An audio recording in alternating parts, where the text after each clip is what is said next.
हम सबके online friends होते हैं, इंस्टाग्राम, फेसबुक जैसे ऐप के थ्रू हम हमसे काफ़ी दूर रहने वाले लोगों के साथ दोस्ती बना लेते हैं। एंड कभी कभी तो ये दोस्ती इतनी गहरी हो जाती है कि हमको उनसे रियल लाइफ में मिलने का काफ़ी मन करता है। एंड कभी कभार तो हम मिलने चले भी जाते हैं। यही सेम चीज़ कोरिया की रहने वाली एक 14 साल की बच्ची के साथ हुई थी। एंड वो अपने ऑनलाइन फ्रेंड से मिलने उसके घर गई थी, लेकिन वो उसकी ज़िंदगी की सबसे बड़ी गलती होने वाली थी, क्योंकि इस एक गलती की वजह से उसकी ज़िंदगी जीते जी नरक में बदलने वाली थी। उस बच्ची के साथ ऐसा क्या हुआ वो हम आज इस वीडियो में डिस्कस करने वाले हैं। सो हे गाइस, मैं हूँ ABD and today in this video we are going to discuss about the Miryang gang rape case. इस कहानी की शुरुआत होती है 2003 में कोरिया के उल्सन शहर की रहने वाली 14 साल की चॉय नाम की बच्ची की मुलाकात पार्क नाम के लड़के से होती है, जो कि कोरिया के ही मिरयोंग शहर का रहने वाला था। इन दोनों की दोस्ती ऑनलाइन तो बहुत अच्छी खासी थी, लेकिन इन दोनों ने एक दूसरे के साथ रियल लाइफ इंटरेक्शन कभी करा नहीं था। ये लोग देर रात तक टेक्सटिंग करते थे, देर रात तक कॉल पे बात करते थे, और ये लोग एक दूसरे को बहुत ही अच्छी तरीके से जान चुके थे। इन लोगों की फ्रेंडशिप को 1 साल हो गया था। 1 साल बाद जनवरी 2004 में पार्क उस लड़की से कहता है कि तुम मुझसे रियल लाइफ में मिलने आओ। तो चॉय अपना घर छोड़ के उल्सन शहर से मिरयोंग शहर तक आ जाती है। जब चॉय पार्क के घर के बाहर आके डोर नॉक करती है तो पार्क दरवाजा खोलता है, लेकिन उस समय पार्क के हाथ में एक मेटल रोड होता है एंड वो मेटल रोड लेके पार्क चॉय के सिर में जोर से मार देता है। इस वजह से चॉय अनकॉन्शियस हो जाती है। चॉय को पार्क घसीटते हुए रूम के अंदर लेके जाता है एंड वहां पे पार्क के साथ साथ इसके 11 दोस्त भी थे। इन सब ने मिलकर चॉय के साथ एक एक करके रेप करा एंड ये सब करते हुए इन सब चीजों को उन्होंने रिकॉर्ड भी करा, just to use that as a blackmail tool, क्योंकि वो चीज यूज करके वो चॉय को इन फ्यूचर भी ऐसे ही टॉर्चर करा करेंगे। एंड ये चीज चलती रही। चॉय के साथ बहुत ही बैडली रेप करा जाता है और ये सब करने के बाद वो लोग चॉय को कमरे से भागा देते हैं। बेचारी चॉय को कुछ समझ में नहीं आ रहा था, क्योंकि वो एक 14 साल की बच्ची थी। उसके साथ क्या हुआ, उसके साथ क्या होने वाला था, उसको कुछ आइडिया तक नहीं था। जब चॉय इन सब चीजों के बाद अपने घर जाती है तब वो किसी को कुछ बताने के लायक ही नहीं थी, क्योंकि चॉय के डैड बहुत ज्यादा ड्रिंक करते थे। इसी वजह से चॉय की मॉम और उसके डैड के बीच में बहुत झगड़े हुआ करते थे। एक दिन चॉय की मॉम अपने हस्बैंड से तंग आके घर छोड़ के भाग गई। अब चॉय अपने डैड के साथ रहा करती थी। उसके डैड हर रोज ड्रिंक करके आया करते थे एंड चॉय के साथ फिजिकल वायलेंस करा करते थे। इस वजह से चॉय को किसी के ऊपर भरोसा नहीं रहा था। लेकिन चॉय अब अंदर से टूट चुकी थी। वो मानसिक रूप से बहुत ही डिस्टर्ब थी। ये लोग उसको उस वीडियो को यूज करके हर रोज ब्लैकमेल करा करते थे, उससे पैसे लेते थे एंड उसको उल्टी सीधी चीजें भी करने को फोर्स करा करते थे, जैसे कि पब्लिक वॉशरूम लिक करना and many more disgusting things. क्या आप लोग सोच सकते हो, एक 14 साल की बच्ची के साथ ये सब हो रहा था एंड चॉय को ये लोग हर रोज बुलाया करते थे ताकि वो लोग उसके साथ गलत काम कर सके। एंड ये लोग उसके साथ पब्लिक वॉशरूम में, स्कूल बसेस में और प्लेग्राउंड में फिजिकल हुआ करते थे। ऐसे करते करते चॉय के साथ बहुत ही बुरा हो रहा था।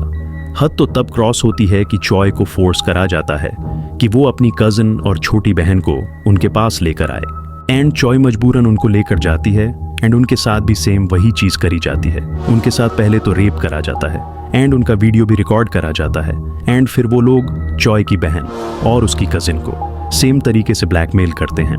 एंड इन सब चीजों से चॉय थक चुकी थी, उसको कुछ समझ में नहीं आ रहा था। इस वजह से चॉय ने स्लीपिंग पिल्स खा के अपनी जान लेने की कोशिश की, लेकिन लकीली चॉय को किसी ने देख लिया एंड उसको फौरन से हॉस्पिटल में एडमिट करवाया गया। सो डॉक्टर ने नोटिस करा कि चॉय की बॉडी के ऊपर बहुत सारे जख्म के निशान हैं। ये सब देखकर डॉक्टर ने मेडिकल रिपोर्ट बनवाने के लिए बोला। जब डॉक्टर ने मेडिकल रिपोर्ट चेक करे तो वो शॉक्ड रह गए, क्योंकि चॉय के साथ 44 से लेके 120 लोगों ने रेप करा था एंड चॉय इस बारे में किसी के साथ डिस्कस भी नहीं करती थी।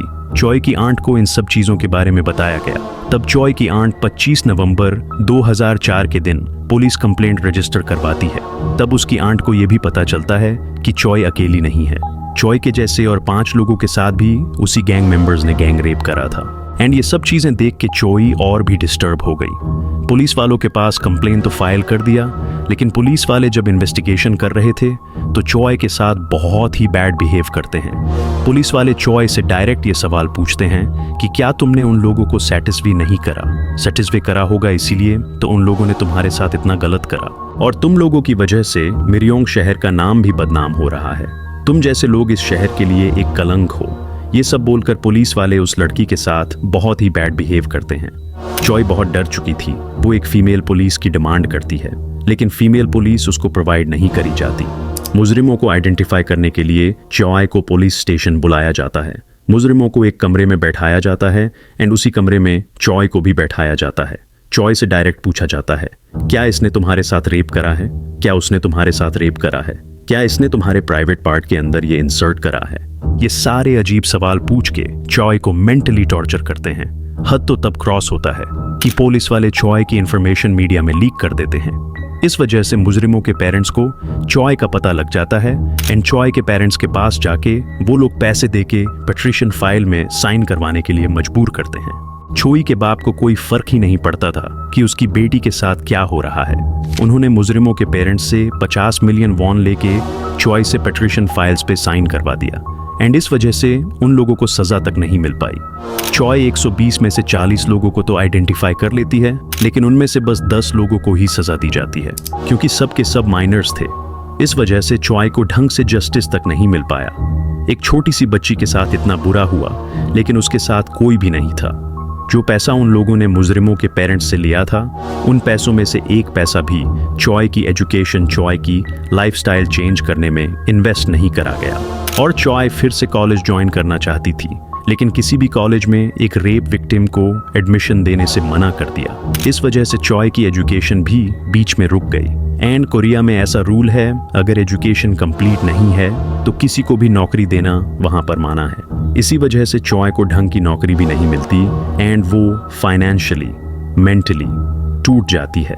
इस वजह से चॉय रिसेंटली एक चोरी के केस में भी पकड़ी गई थी। आप लोग सोच सकते हो कि एक छोटी सी बच्ची के साथ इतना बुरा हुआ और बिना उसकी गलती के उसकी जिंदगी आज बद से बदतर हो गई है।